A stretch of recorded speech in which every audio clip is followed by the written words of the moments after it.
The underground facility was alive with sound.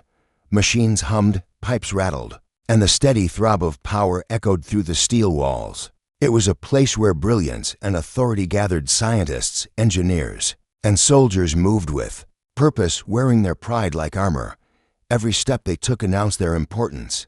Every command they gave filled the air with weight. But there was one man no one noticed.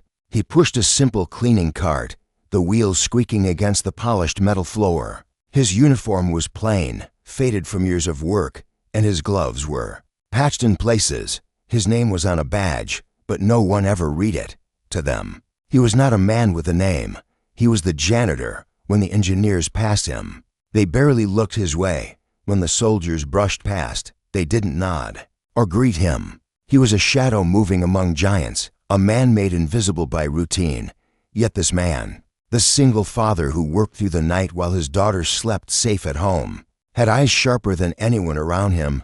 He noticed things others ignored. A soft tremor under the floor, a flicker of red on a monitor that vanished before alarms triggered, a strange metallic groan in the pipes, as though the machines were whispering warnings no one else could hear. He stopped for a moment, resting on his mop. The air smelled faintly of ozone, a sharp, electric tang. It made the hairs on his arms rise. He looked at the great reactor chamber door down the hall. Behind it was the heart of the facility, the massive core that powered not just this place, but the entire region above. Everyone trusted the reactor. Everyone trusted the engineers. But he did not trust the silence that followed after the brief alarms blinked and died. For a long moment, he just stood there, listening. A group of young engineers walked past, laughing about something on their tablets. One of them nearly bumped into his cart, muttered a sharp "watch it," and kept walking without looking back. He said nothing. He was used to it. But his eyes followed them, then returned to the reactor door. Something was wrong. He had been here long enough to know the building's moods. Every machine had its rhythm, every pipe its tone. He had cleaned enough oil spills, fixed enough broken latches, and tightened enough loose bolts in secret to understand how fragile everything really was. And tonight, the rhythm was off. It was like standing in a room with someone breathing. Too fast, too shallow. Something was straining, unseen. He pushed his cart forward, pretending to work, but his gaze stayed sharp. A distant shudder ran through the ground. No one else paused, but he did. He placed a hand against the cold wall. The vibration was faint, but it was there, like the heartbeat of a giant beginning to falter. He looked around. The soldiers at the security post were busy arguing over a card game. The technicians were buried in numbers on screens. Nobody cared. Nobody was listening. He whispered under his breath, "Why am I the only one who feels this?" The question was not new. For years, he had carried the weight of being unseen, unheard. Once, he had been different. Once he had trained with the very men who now wore badges of honor. But tragedy had reshaped him, stripped him of ambition, left him only one thing worth protecting: his little girl. Everything else, his skills, his pride, his past, he had buried under the quiet mask of a cleaner. But masks did not change what was underneath. As he wheeled his cart closer to the reactor chamber, the great door gave a low groan, as though it too was tired. A wave of heat slipped through the seams, brushing against his skin. His heart tightened. Something was happening inside, something dangerous. He stopped, staring at the door. "Not tonight," he muttered. "Please, not tonight," because he knew if the reactor failed, there would be no time for evacuation. Not for the soldiers, not for the engineers, and certainly not for the city sleeping above. Millions of lives hung in the balance, and no one even realized it. The janitor adjusted, his gloves gripping the handle of his cart tighter. His breath slowed, steady, like a man preparing for something he had been avoiding for years. The alarms might be silent, the leaders might be blind, but he knew, and soon, everyone else would too. The forgotten man had noticed the first tremor of the storm. And though no one knew it yet, he would be the only one standing between life and fire. The janitor pushed his cart slowly down the dim corridor, the squeak of its wheels lost beneath the low hum of the reactors. Every light along the ceiling glowed steady, but to him, they felt too bright. too sharp, like they were straining against the power coursing through the walls. He kept glancing over his shoulder, half expecting someone else to notice what he felt. But no one did. He passed a group of engineers leaning against a railing, their laughter echoing off the steel. One of them waved his tablet, pointing at some numbers on the screen. "It's just a reading error," the man said, dismissing it with a grin. Another shook his head. "The system always glitches before maintenance." They chuckled and walked away, leaving behind the faint sound of their boots clanging down the stairs. The janitor slowed, his eyes narrowing. A reading error, that was what they thought. But he had seen the warning lights flicker before, only for them to vanish as if nothing had happened. Machines didn't lie. They warned you, even if only for a moment, if you knew how to listen. He parked the cart beside a pipe that ran the length of the wall and placed his palm against it. The vibration was stronger now, a faint rhythm like the pounding of a drum. Far below the surface, he frowned. This wasn't normal. It was building. A soft clang behind him broke the silence. He turned to see a soldier, leaning lazily against the wall with his rifle slung across his chest. The man smirked. "You staring at the walls again, janitor?" The cleaner gave no reply. He simply picked up his mop and began working on a patch of oil nearby. The soldier laughed, shaking his head before wandering off. To him, it was all a joke. To everyone, it was. But the janitor knew better. He had spent years in this place, more than most of the young officers and bright engineers who strutted down the corridors. He knew the voice of the machines, and tonight their voices were whispering warnings. He moved deeper into the halls, past locked doors and sealed panels. The air grew hotter with every step. His shirt clung to his back, sweat prickling his skin. He paused near a maintenance hatch, crouching low as if he were just resting. But in truth, his eyes followed the faint glow seeping from the cracks. He could smell burning metal, faint but sharp. The sound of hurried footsteps echoed. Two engineers passed by, arguing in hushed tones. "I'm telling you, the pressure is climbing," one said, clutching a tablet against his chest. "And I'm telling you it's within tolerance," the other snapped back. "We'll adjust it tomorrow during calibration." "Tomorrow," the first hissed. "If this keeps up." Their voices faded as they disappeared around the corner. The janitor straightened, his jaw tight. Pressure climbing, glow leaking through sealed hatches, heat rising with every step. How could they ignore this? Were they blind? Or did arrogance keep them from admitting the truth? He gripped the handle of his cart and pushed forward, his pace faster now, his boots striking hard against the floor. He turned down a narrow passage rarely used, one that led directly toward the reactor chamber. Few came here unless there was work to be done. He liked it that way. The closer he got, the louder the hum became, rising into a deep vibration that seemed to shake the air itself. He stopped again, placing both hands flat on the cold steel wall. The pulse beneath his palms was fast, irregular, like a heart under strain. He closed his eyes. Memories rose unbidden years ago, standing in a different uniform, hands steady as he repaired a failing system while others panicked. Back then, he was respected.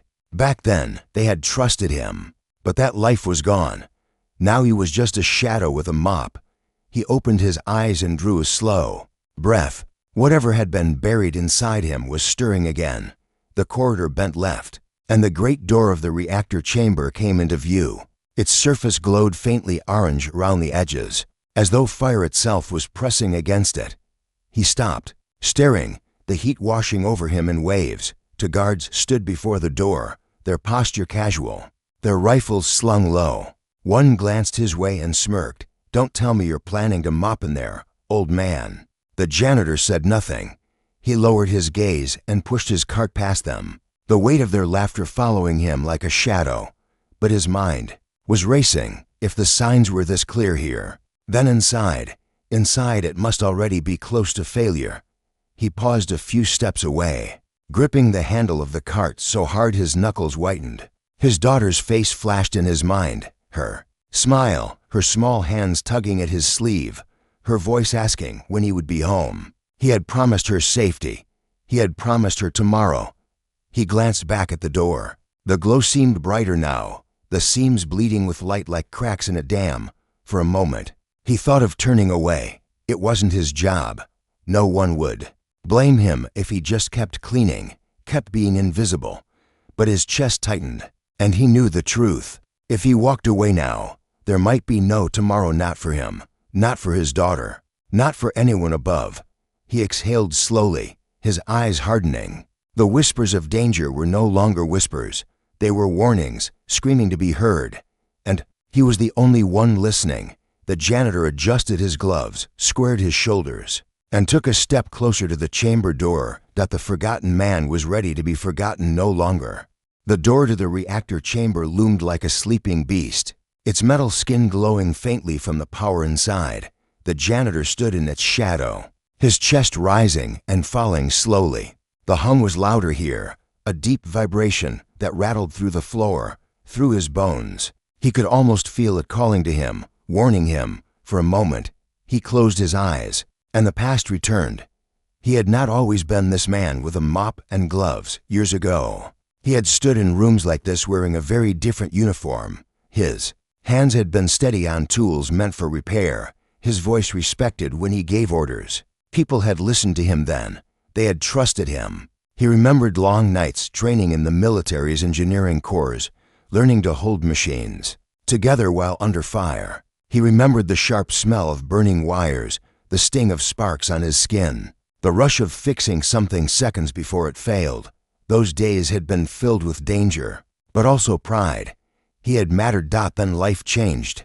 His wife's face appeared in his mind, her smile soft, her laugh warm. She had been his anchor, the reason he fought through every mission. But sickness had taken her, sudden and merciless. He had held her hand at the end, whispering promises to their daughter, promises of safety, promises of a future. After that, he had walked away from it all. The medals, the rank, the respect, it meant nothing without her. He chose the quiet life, cleaning floors, repairing small leaks, working unnoticed in the shadows of others. All that mattered was his little girl, growing safe and strong in a world where he would not risk losing her. But now, standing before the reactor chamber, the old part of him stirred again. The soldier, the technician, the man who once had saved lives with his hands. He opened his eyes, the memories fading into the present. He could not run from who he was, not tonight. The floor trembled, a sharp jolt under his boots. He glanced around, but the guards by the door only shifted lazily, muttering to each other. No alarms had sounded yet, no warnings blared through the speakers. To them, everything was normal. To him, every second felt like the edge of disaster. He turned, walking back down the corridor. His cart rattled behind him, but his mind was far away. His daughter's face flashed again, her wide eyes looking up at him, her voice asking if he'd be home soon. He had promised. He had sworn to her that he would always come back. But what if tonight he could not keep that promise? His steps slowed. He pressed a hand against the wall, feeling the vibration again, stronger now.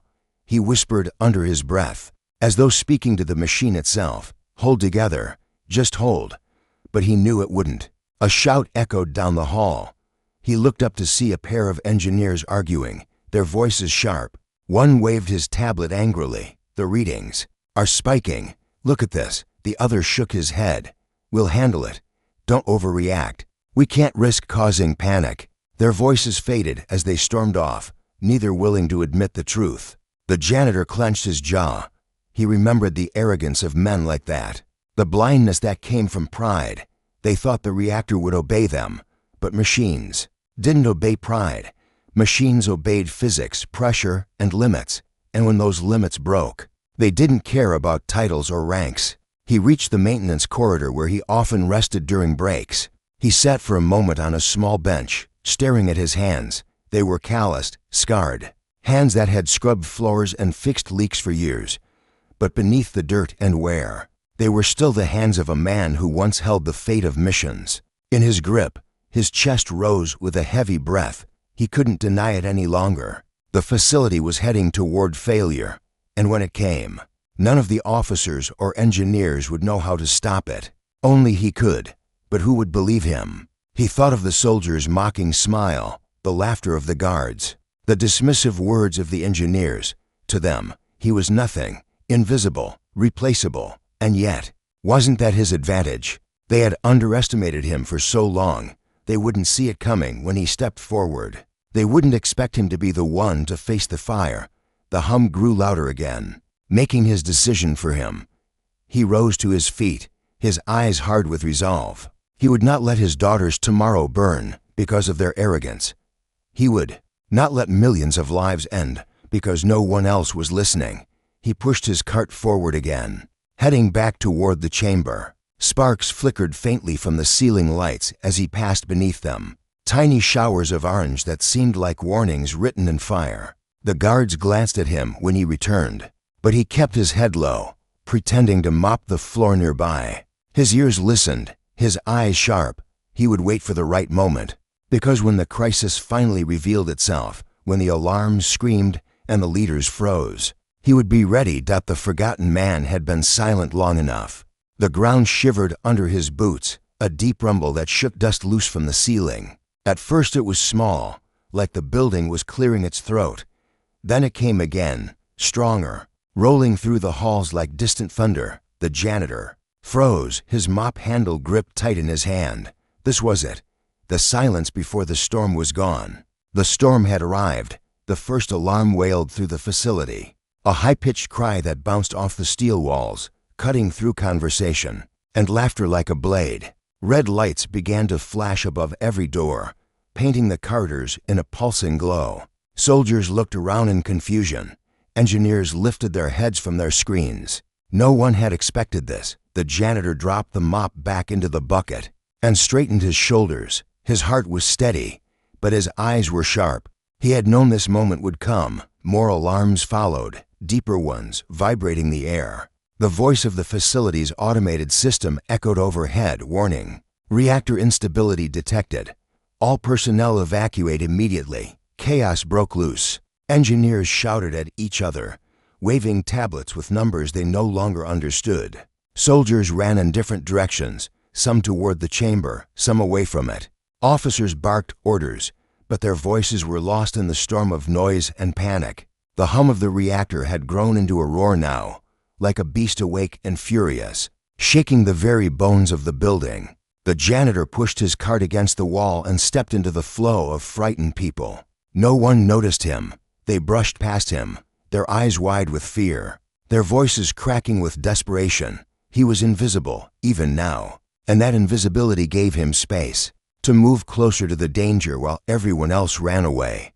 He reached the reactor chamber doors. The guards who had mocked him only minutes ago now looked pale and terrified. One of them pounded on his communicator, shouting for orders. The other pulled at the heavy door controls, his hands shaking. The glow seeping from the seams had grown brighter, pulsing with each roar of the core inside. A sudden blast of heat escaped through the cracks, hitting them like a furnace. The guards stumbled back, covering their faces. The janitor stepped forward. The younger of the two guards snapped at him, his voice sharp with panic. "Get back, this isn't your place." The janitor met his eyes, calm, steady. "If that door opens without control, you'll all be dead before you take 3 steps. The guard froze, uncertain. The other one spat, "You're a janitor. What do you know?" Another rumble shook the ground harder than before. A pipe above them burst, spraying steam across the corridor. Soldiers cursed and backed away. The janitor didn't move. His gaze stayed locked on the reactor door, his mind racing through calculations he hadn't touched in years. Finally, he turned to the guards. His voice was low but firm. "I know how to stop it. Now move." For a moment, they hesitated. Then another alarm shrieked, louder than the rest, warning of critical overload. Fear broke their defiance. They stepped aside, their eyes wide, their hands trembling. The janitor reached for the control panel. His fingers moved with certainty, pressing codes he wasn't supposed to know, overriding locks that should have been beyond his clearance. The machine beeped, resisting at first, then yielded. The heavy door groaned, unlocking with a sound that echoed like a death knell. Heat blasted through the opening, nearly knocking the soldiers to their knees. The janitor stepped forward into the fire-lit chamber. The sight inside froze him for a heartbeat. The reactor core loomed like a sun trapped in metal. Its glow was blinding. its surface alive with arcs of electricity snapping against the walls. Sparks rained from ruptured cables, flames licked at shattered panels, and the floor shook with each pulse of unstable power. Engineers inside scrambled like ants, shouting into radios, pulling levers, smashing buttons. None of it mattered. The reactor was seconds from tearing itself apart, and they didn't know how to stop it. The janitor walked past them, his eyes fixed on the core, his hands flexed at his sides, steadying himself. Every sound, every vibration told him the same truth. The system was collapsing. An officer spun toward him, his face red with panic. "What are you doing here? Get out." The janitor's voice cut through the noise like steel. "If I leave, you all die." The officer's mouth opened to argue, but another explosion silenced him. A section of railing tore free and crashed to the floor, sparks flying. The officer stumbled back, fear overtaking anger. The janitor didn't wait for permission. He grabbed a fallen toolkit from the ground and moved toward the access panel. Near the base of the core, his movements were precise, practiced. The years melted away. He was no longer the forgotten man with a mop. He was the soldier, the engineer, the fighter who had saved lives before and would do it again. He yanked open the panel, exposing a tangle of glowing wires and circuits that screamed with energy. The air crackled around him, burning his skin. But his hands did not shake. Behind him, the room fell quiet, every eye turning to watch. For the first time, they saw him not as a janitor, but as something else. The forgotten man had stepped into the fire, and in that moment, he was the only one who stood between life and destruction. The chamber was a storm of heat and light. Sparks flew like angry fireflies. Smoke curled from broken panels, and the great reactor pulsed like a dying heart. The janitor crouched beside the open access panel, his hands moving quickly through the glowing tangle of wires. Every second felt heavy, every breath hot against his throat. Behind him, voices rose in panic. Engineers shouted across the room, arguing over numbers on their screens. Soldiers barked orders, their rifles useless against a machine on the edge of explosion. One of the engineers, a young man with sweat dripping down his face, spotted the janitor at the panel. His voice cracked with disbelief. "What the hell do you think you're doing? Get away from that." The janitor didn't look up. His fingers worked with steady precision, pulling one cable aside, twisting another into place. Another engineer rushed forward, his voice sharp with anger. "Stop him. He doesn't belong here. He's a janitor." A few soldiers turned their heads, hesitation flickering in their eyes. They didn't know what to do. Orders told them to protect the chamber, but none of their officers seemed to have answers. And here was the man they had ignored for years, standing where none of them dared, working as though he had been born for this moment. The officer from earlier stormed closer, pointing a shaking finger. "You'll kill us all if you touch that. Do you even know what you're doing?" Finally, the janitor lifted his head. His eyes were sharp, his voice calm, though the roar of the reactor nearly swallowed his words. "Yes, I know exactly what I'm doing." The officer blinked, thrown off by the certainty in his tone. For a moment, silence spread across the chamber, broken only by the crackle of electricity and the groaning hum of the unstable core. Then the mockery began. A laugh escaped from one of the engineers. "This is insane. The janitor thinks he's going to fix the reactor. Maybe he'll mop it clean and save us all." Laughter rippled through a few others, nervous and cruel. The officer sneered. "You think you're some kind of hero. You're nothing. You're the man who scrubs our floors." The janitor ignored them. His focus stayed locked on the wires, on the rhythm of the machine, on the voice of the reactor that only he seemed to hear. He had been mocked before. He had been invisible for years. Their words were nothing compared to the danger thrumming beneath his hands. Another tremor ripped through the chamber, stronger this time. A console nearby burst into flames, forcing two engineers to scramble back. The laughter died instantly, replaced by raw fear. The janitor didn't move. His hands darted into the nest of cables, twisting, cutting, reattaching with speed born from long-buried skill. The alien woman had entered quietly during the chaos. She stood near the doorway, her luminous blue skin glowing faintly in the red light of the alarms. Her silver-white hair shimmered as sparks fell around her. but her eyes were fixed on the janitor. Unlike the others, she did not laugh. Unlike the others, she did not sneer. Her gaze was wide, filled with shock and awe. She could see what the others could not, that this man's calm was not madness, but mastery. The officer stepped forward. Again, desperate. "You'll make it worse. Stop now before you blow the whole chamber." The janitor pulled a wrench from the fallen toolkit and tightened a valve with one sharp twist. The reactor's roar dipped for a brief second, the vibrations slowing. It was small, but it was enough. Everyone in the room felt it. The officer's words died on his lips. The mocking engineer fell silent. Even the soldiers, who had been edging toward the door, paused. Their eyes locked on the man in work-stained gloves, who had just done what none of them could. The janitor spoke, his voice steady, carrying across. "The chamber, you've had your chance. Now step aside. If you want to live, let me work." For the first time, no one argued. He bent back over the panel, sweat dripping from his brow, his muscles straining in the heat. Every adjustment was a battle, every movement timed against the rising pulse of the core. His mind raced with calculations, his instincts guiding him faster than thought. Behind him, silence hung heavy. The people who had mocked him moments ago now watched in stunned disbelief. The forgotten man, the cleaner they dismissed as nothing, was their only hope. Another blast of energy surged from the core, slamming against the walls like thunder. The janitor gritted his teeth, gripping the wrench tighter. He whispered to himself, a mantra only he could hear. "Hold it together, just a little longer." The alien woman took a step forward, her voice soft but clear. "He knows what he's doing.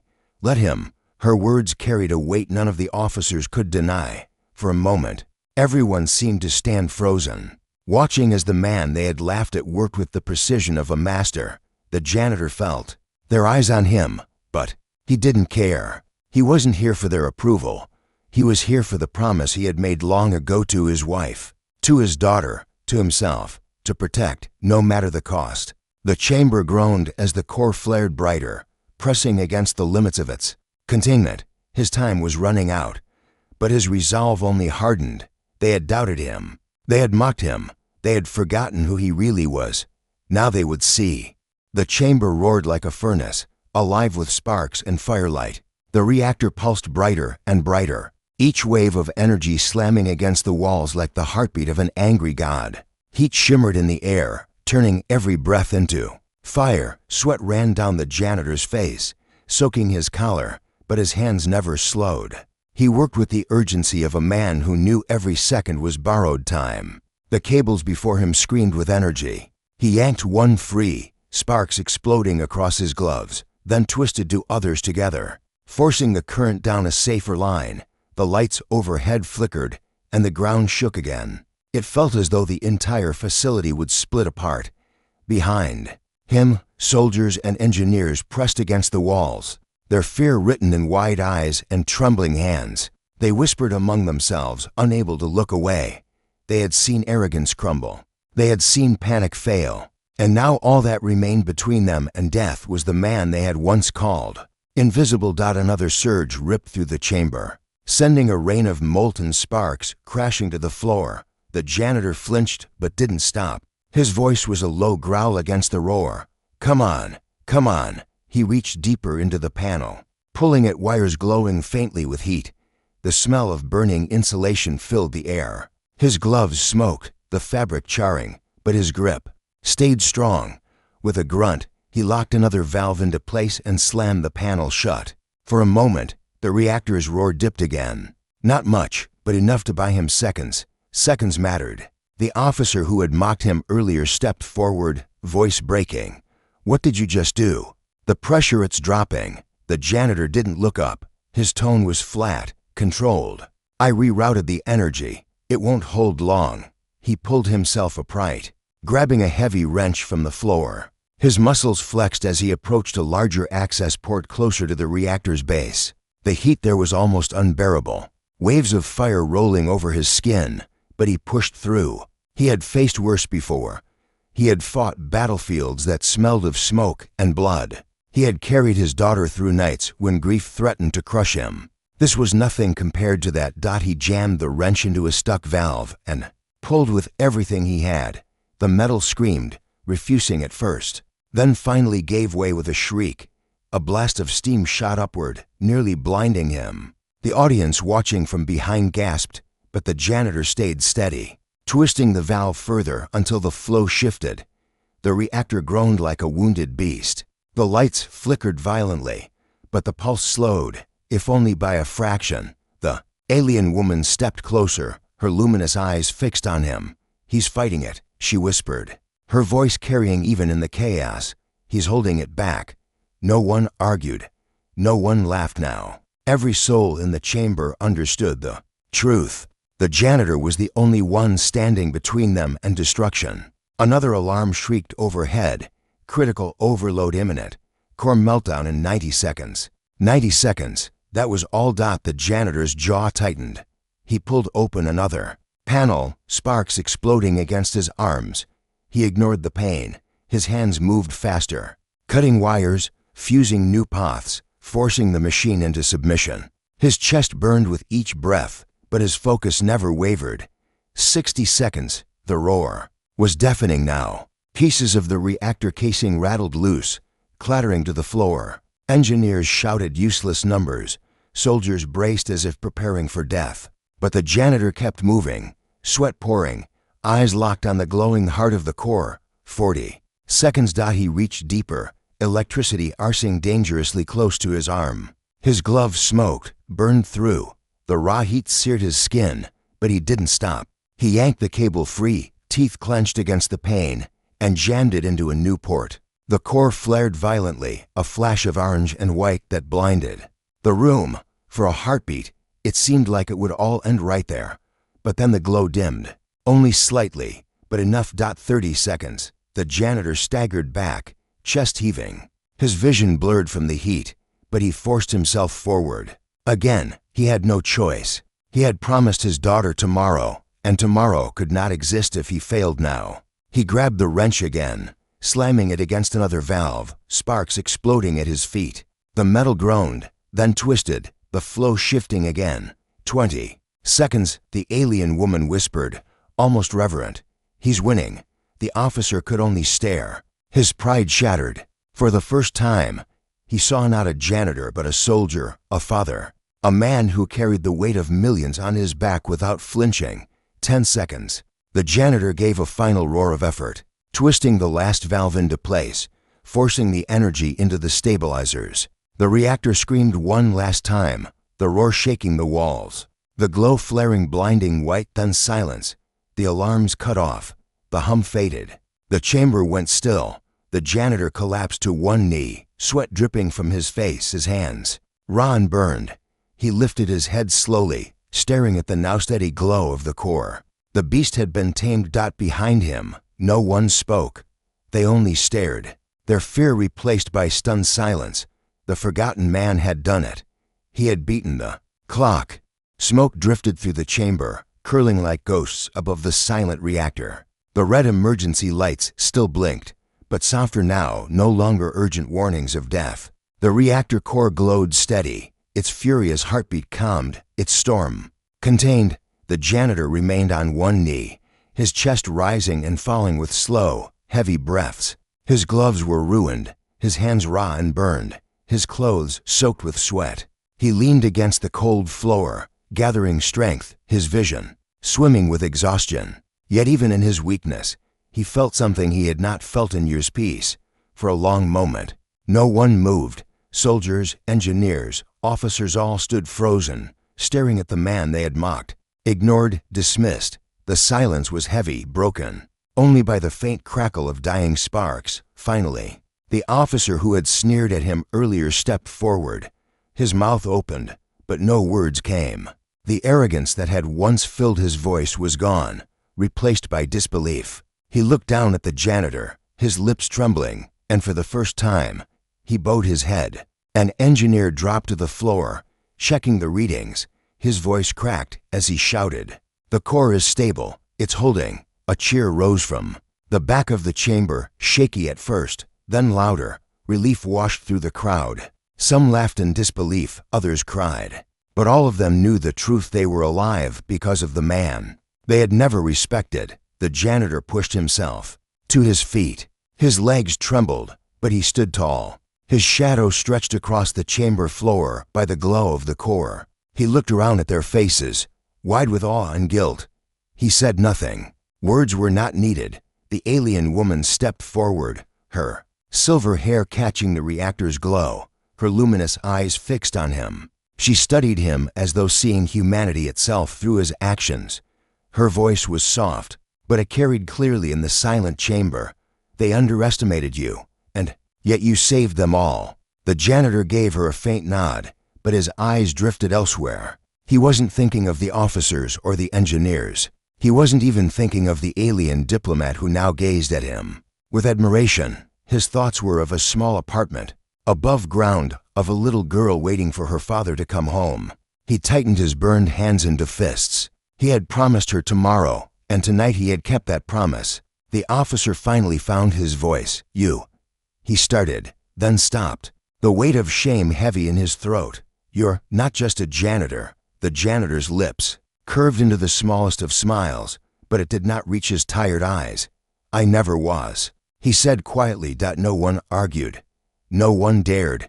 The chamber doors hissed open, and the outside corridor filled with survivors, more soldiers, more workers, their faces pale with fear that melted into wonder when they saw him standing there. Word of what he had done spread like fire through the crowd. The man they had dismissed had become the man who saved them all. But he didn't bask in their awe. He didn't raise his arms for their cheers or demand their recognition. He walked slowly past them, his shoulders heavy with fatigue. Every step carried the quiet strength of a man who needed no applause. The alien woman followed him to the doorway, her voice echoing behind him. "Humans are extraordinary." Her words hung in the air like a truth none could deny. As he passed through the corridor, people stepped aside, their eyes wide, their voices hushed. The forgotten man had become unforgettable, yet he kept moving, his mind already far from the metal halls and glowing reactors. His thoughts were on home, on the little girl who would open the door when he returned. He imagined her smile, her arms wrapping around his neck, her small voice asking, "Did you have a hard day, Daddy?" And he would smile back, tired but alive, and tell her, "Not harder than I could handle." Behind him, the facility buzzed with renewed life. Soldiers scrambling to secure systems, engineers rushing to confirm stability. But no matter what they did now, no matter how they rebuilt or repaired, they would all remember this night, the night a man they had overlooked saved millions. The janitor's figure grew smaller. As he walked down the corridor, his steps steady, his head bowed against the weight of exhaustion. Yet in that quiet, simple walk, there was more power than any title or rank could carry. He had reminded them all of something they had forgotten. Heroes do not always wear medals. Heroes do not always stand on podiums. Sometimes, heroes push a cleaning cart, their greatness hidden until the world is on the brink of ending. And when the time comes, when the storm rises, it is those unseen hands that hold the line. The forgotten man disappeared into the shadows of the hall, leaving behind whispers, awe, and a story that would be told for generations.